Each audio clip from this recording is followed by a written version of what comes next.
the results of a radio questionnaire on sports and physical exercises and complete the chart below. First, you have some time to look at questions 1 to 4.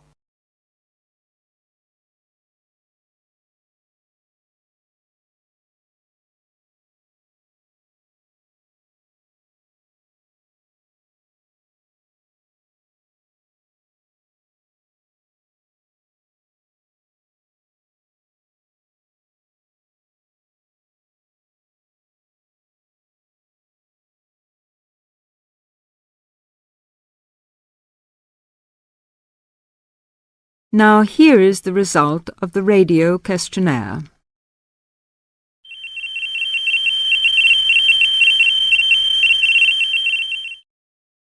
And now the results of our survey on spare time activities and sports. We wanted to know how people spend their spare time, so we interviewed women and men around the town during the whole of last week. Here's what we found out. Only 40% of men interviewed claimed to do some kind of physical exercise, while 50% of the women we talked to said that they follow a regular program of exercise. We also talked about watching sport on TV, and both groups claimed to spend some time on this. 41% of men interviewed do this and 30% of women. We also wanted to find out exactly what form of exercise these people do. So we asked about different sports and activities. Jogging was by far the most popular, with 20% of men and 18% of women. Most of them do this during the week, either in the morning before going to work or in the evening after work. Football was also popular with the men. 13% claimed to play, mainly at the weekend, on Saturdays. Before you hear the rest of the conversation, you have some time to look at questions 5 to 10.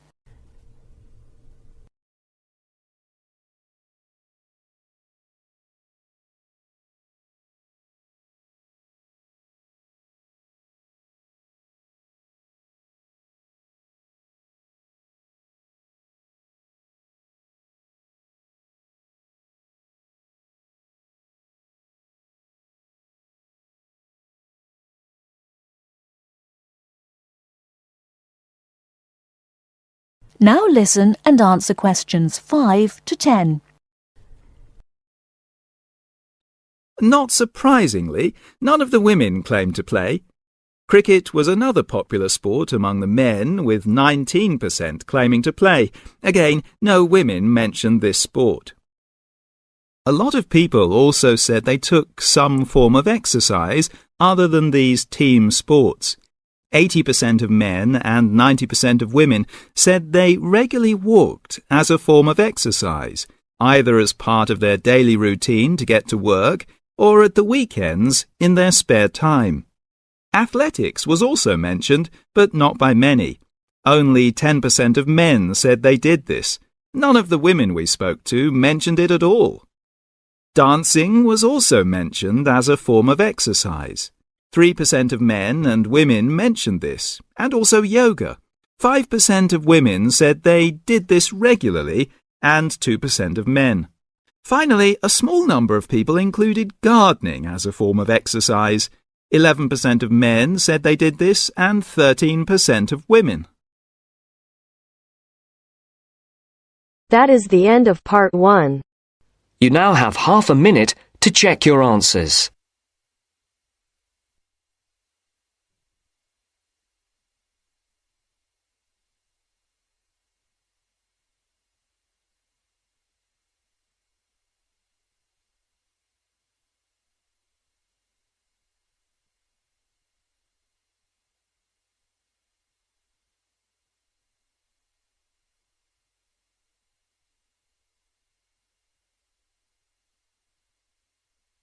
Now turns to part 2. Part 2. You will hear an extract from a talk about employment interviews.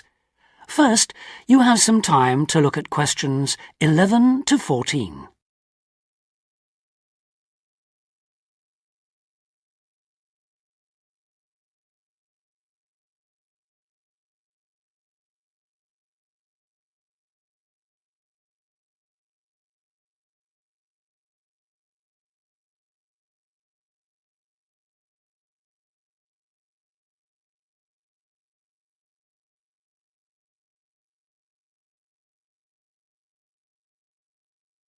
Now listen carefully and answer questions 11 to 14.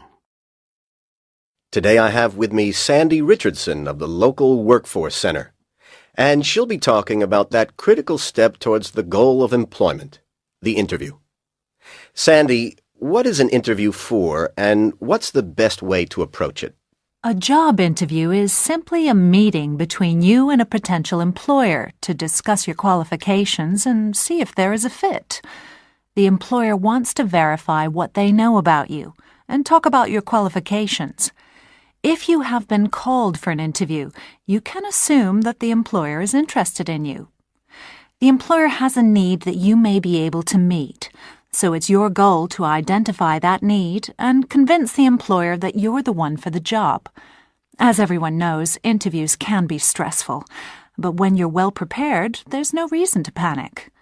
Preparation is the key to success in a job search, and you can begin by collecting together all the documents you may need for the interview, such as extra copies of your resume, lists of references, and letters of recommendation. You could also take some work samples, selecting from what you have designed, drawn, or written, for instance.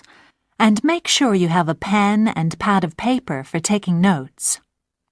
The next step is to find out about the post. The more you know about the job, the employer, and the industry, the better prepared you will be to target your qualifications. Always request a job description from the employer and research employer profiles at the Chamber of Commerce or local library. You could also try to network with people who work for the company or with employees of companies associated with it. The next step is to match your qualifications to the requirements of the job. A good approach is to write out your qualifications along with the job requirements. Think about some standard interview questions and how you might respond. Most questions are designed to find out more about you, your qualifications, or to test your reactions in a given situation. If you don't have any experience or skills in a required area, think about how you might compensate for those deficiencies. Before you hear the rest of the talk, you have some time to look at questions 15 to 20.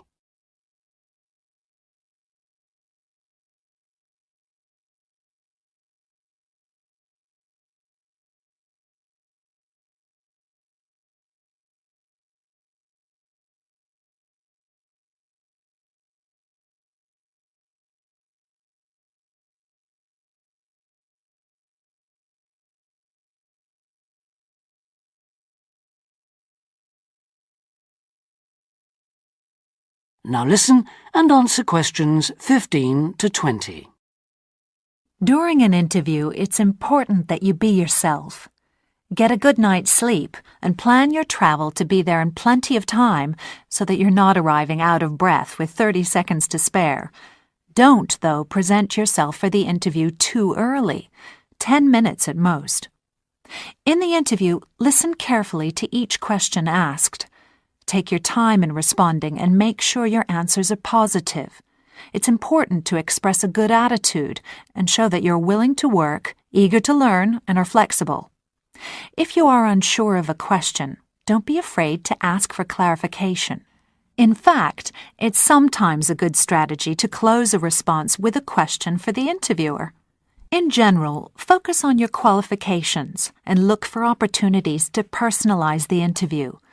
Briefly answer questions with examples of how you responded in comparable situations, from either your life or previous job experiences.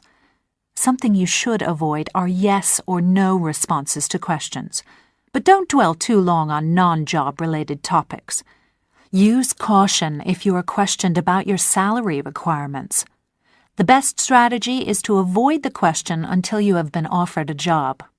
Questions about salary asked before there is a job offer are usually screening questions that may eliminate you from consideration, so be warned. On the other hand, it isn't inappropriate to show your enthusiasm if your first impressions of the interview and of the employer are good ones. So, if the job sounds like what you are looking for, say so. Keep in mind that the interview is not over when you are asked if you have any questions. Come prepared to ask a couple of specific questions that again show your knowledge and interest in the job. Close the interview in the same friendly, positive manner in which you started. When the interview is over, leave promptly. Don't overstay your time. Think about the interview and learn from the experience. Evaluate the success and failures. The more you learn from the interview, the easier the next one will become. You'll become much more confident. To close, here are a few more tips. First, maintain good eye contact throughout the interview and be aware of nonverbal body language. Second, dress a step above what you would wear on the job. Go to the hairdressers, have a shave, etc. Remember that your appearance is a key indicator of whether you have the right attitude, so it can pay to give some thought to how you look. And finally, don't be a clock watcher. That is the end of part 2. You now have half a minute to check your answers.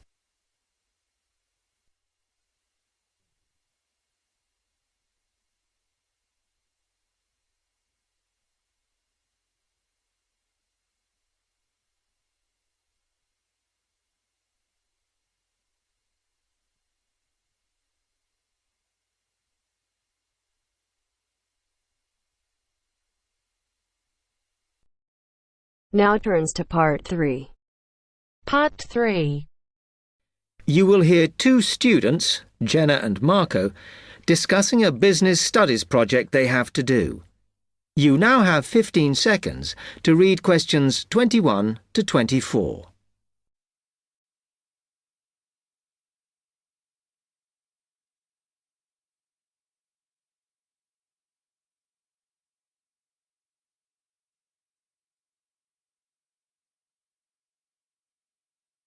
Come on, Marco. We've got to get on and sort out this project for Professor Buckley. Hang on. I want to make sure we've got all the information. Now, where are we? Well, today we need to sort out exactly what we're going to do and how we're going to divide the work up. Okay. How long have we got, by the way? The end of term is April 6th. And he said to hand it in on week 8, so that's March 25th at the latest, because the beginning of that week is the 21st, so not long. Right. Have you got the notes there? Yes. He wants us to do a fairly small-scale study, like the last one, on whether or not businesses were offering more benefits to staff. And we've now got to look at the rise in older workers. It should be fairly straightforward. Yeah, as long as we keep it small. Who's marking it? I don't know. Sometimes he gets the PhD students to mark it for him. Oh, actually, it just says here, a senior lecturer. I suppose it's too much for Professor Barclay to do them all. Yeah. Anyway, how are we going to go about this? Well, we have to decide how big we want it to be and who... Yeah, but I think we must sort out a timetable for the project. Otherwise, nothing will get done. Okay. Do you want to do that? All right. I'll do it as soon as we finish here. Before you hear the rest of the talk, you have some time to look at questions 25 to 30.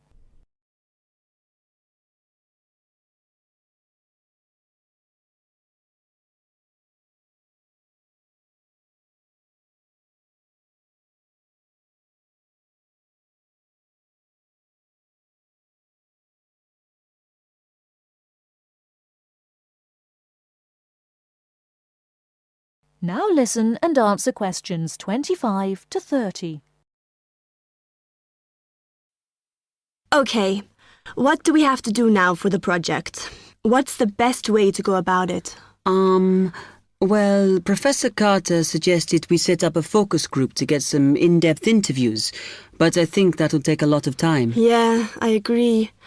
If we did a focus group, we'd have to spend time deciding who to include in it, and it's not necessary to do one anyway. Oh, fine. And if you agree, I think we should get in touch with the businesses on the list Professor Carter gave us and ask them if they're prepared to participate. Sounds good. Then we can go there, give them questionnaires and collect them later. Exactly. Okay. Then do we need to book one of those study rooms in the library so we can work together to input the data? Perhaps not, as I guess just one of us could just sort it out actually. Yes, that would be easier. A lot of what we're doing is qualitative, so it'll be writing up rather than statistics. No software for that, I'm afraid. And I think it would look better if we had actual shots of some of the staff, because we're citing appearance as a factor in employability, aren't we? Yeah, okay. I'll factor that all in when I sort everything out tonight. I'm glad we decided to work together. I think it's going to work out well. Yes, well, given that we had to work in pairs on this project, I think we were right to choose each other. We complement each other academically, as we're each good at what the other isn't. In fact, we should have tried working together before. Yes. Now, how shall we split the work? I'll do the analysis, shall I? Oh, okay. It's just that it might be faster, because I'm used to doing it. Although your English is better than mine. I need more practice at reading, really. Okay, I'll do the presentation then, if that's okay with you. Yeah, sure. I don't mind speaking in public, but I hate preparing all the notes for them. The thing is, the tutor said one person should do the whole presentation, and he said he expects me to do it because I haven't done one yet. No, that's fine. Now, let's see.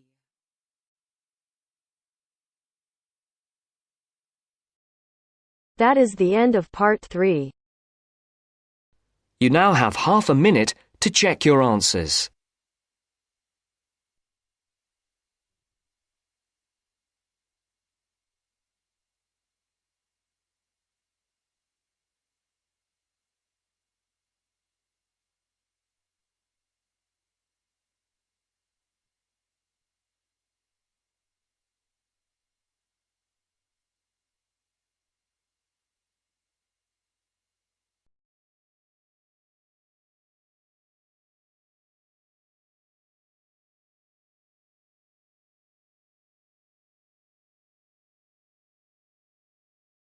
Now turns to part 4. Part 4. This morning, I'd like to look at the whole issue of contemporary art. What it is, how do we interpret it, what are its uses, and does art, in effect, have any advantages or disadvantages for society? First, you have some time to look at questions 31 to 40.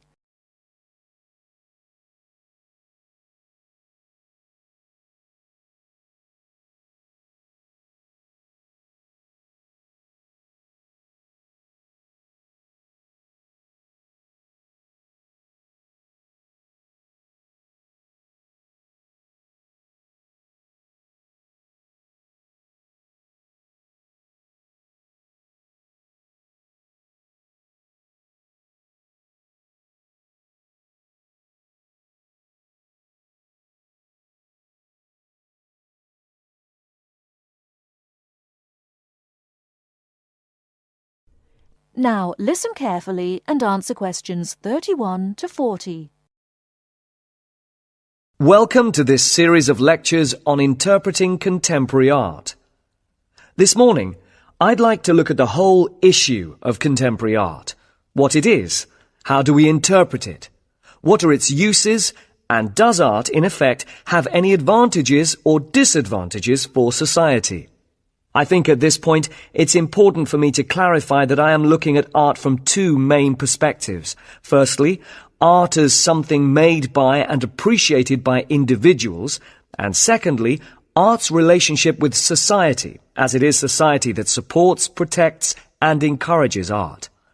And I'm hoping that this lecture will act as a springboard for you to revisit your own artistic experiences and question your own ideas of what contemporary art means. Throughout this series of lectures, I'll be looking at various examples of art to illustrate my points. However, if at any point I show you an example which is unfamiliar, then please tell me, as it is imperative that you be able to use your past experiences so that you can check to see if your ideas agree with mine. So if you have not seen a particular work of art before, then this will not work. And let me remind you now that at the end of these lectures you will be given a written assignment which will consist of a 2,500-word critical essay. This is not an art review, but an analysis of what you think this kind of art means. Okay, so what is contemporary art? Well, my view is that contemporary art reflects a particular time in history. In terms of Western civilization, this is the period that became known as the Renaissance, which began roughly in 1450. But this becomes confusing as the modern era is also considered to be from 1789, from the time of the French Revolution. Added to this are modern ideas and modern art that developed from 1890. This period has also been called the turn of the century. To try and somehow bring all these periods together, I shall define contemporary art as any art created from 1920 up until the present day.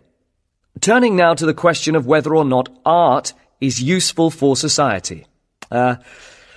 Well, when we look back at the history of the West, we can see that there has been a tradition, especially in Western Europe, of art that was official. This meant that the government sponsored or subsidized the art. It could be said, therefore, that art has a cultural use, in that it can represent both the culture and history of a country. And let's remember what I said earlier, that this is both the history and culture of a particular time. Now, the disadvantage of this kind of official art is that it tends to be academic. And by that, I mean it is art that requires the person looking at it to be educated in art, at least to some extent. So it seems to me that this restricts this type of art to a particular social group. And whether you agree with this concept or not will depend on if you believe that art should be accessible to everyone. Of course, with the rapid developments in technology and advertising, the television, computer, and various forms of digital media, art has changed. And although there will always be a need for art to be subsidized by governments, we see today art forms that are surviving on individual subsidy. Sometimes this is through the support of wealthy patrons, such as businessmen or famous people. But it also operates on a more simple level. I refer here to the art that is done on walls and in streets, sometimes called amateur art. But it is the art of graffiti, and it is now accepted as an art form in itself. So here we come to what I see as another advantage for society, in that art is a means by which people can express their ideas, their feelings. Of course, in the case of graffiti, there is much debate as to whether the advantages outweigh the more negative side, which is when graffiti artists paint on public buildings. This creates unnecessary expense and also damages these buildings, which are meant for public use. We will be looking at some examples of this later on. Now, many critics of contemporary art have pointed to art that is often violent and even obscene. But I would like to suggest that such art is not meant to only shock us. It also has the element of exposure, so it can teach us about the violence in society. This then brings us to another advantage of art. It can raise awareness, help us see things in a different light. The disadvantage of this is that art can be dangerous. What I'm saying here is that if we accept that contemporary art has the power to influence our feelings and attitudes, then we have to accept that art can evoke negative feelings like anger as much as it can give us feelings of hope and peace. But art is, after all, about us, so it can be about our beliefs and our behavior. And as human beings, we possess both positive and negative traits. I'd like to show you some slides now to illustrate what I've been talking about. That is the end of part 4. You now have half a minute to check your answers.